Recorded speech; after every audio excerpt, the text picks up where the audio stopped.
حضرت محمد صلی اللہ علیہ وسلم نے اشارہ فرمایا، ایسا جیسے بدن کو اس کی روزی میں نے کھائی نہ ملا، دل کو رنگین سے صاف کرتا ہے، جیسے حدیث میں بھی ذکر کا ورد ہے۔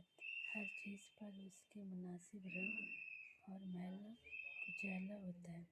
دل کا میلا رنگ خشونت اور غفلت ہوتا ہے، اس لیے صفائی کا نام دیتا ہے، خطاؤں کو دور کرتا ہے۔ بندے کو اللہ جل شانہ جو ہو جاتی ہے اسے دور کرتا رہتا ہے۔ غافل دلوں پر اللہ ہی کی طرف سے ایک وصیت رہتی ہے جو ذکر سے دور ہوتی ہے، جو پیدا کرتا ہے۔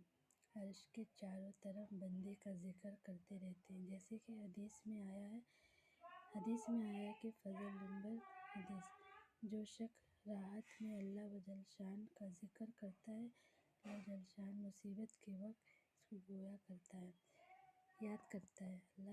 اللہ کے عذاب کی بے درجہ اور درجہ سنگھا رحمت اتارنے کا سب سے فرشتے کا ذکر کرنے والے کو گھیر لیتے ہیں اور سینے کے معنی ماپ کے لہٰذا فضل حدیث میں ہے کہ میں نے گزر چکی ہوں۔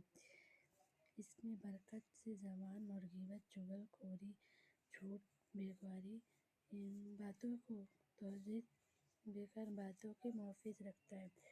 حضرت محمد صلی اللہ علیہ وسلم نے اشارہ فرمایا کہ اس کی برکت سے زبان اور غیبت، چغل خوری محفوظ نہیں رہتی۔ ثابت یہ ہے کہ جس شخص کی زبان سے اللہ کا ذکر عدت نہیں ہوتی، اسے محفوظ کرنا بھی جس کی زبان عدت نہیں ہے وہ محفوظ ہوتا ہے۔ حضرت محمد صلی اللہ علیہ وسلم نے اشارہ فرمایا کہ اختیار جس قسم کی مجلس کو چاہیے پسند کر لے، اور ہر شخص اس کو پسند کرتا ہے جس کے مناسب میں رہتا ہے۔ ذکر ہی وجہ سے ذکر کرنے والے کی حیثیت ہوتا ہے، اس کے پاس بیٹھنے والے بھی اور غفلت توبیخ محفوظ کرنے والا بھی ہوتا ہے۔ اس کے پاس بیٹھنے والا قیامت کے دن حسرت افسوس سے محفوظ رہتا ہے، اس لیے کہ حدیث میں آیا کہ ہر وہ مجلس میں جس میں اللہ کا ذکر نہ ہو، قیامت کے دن حسرت اور نقصان کا سبب بنے گا۔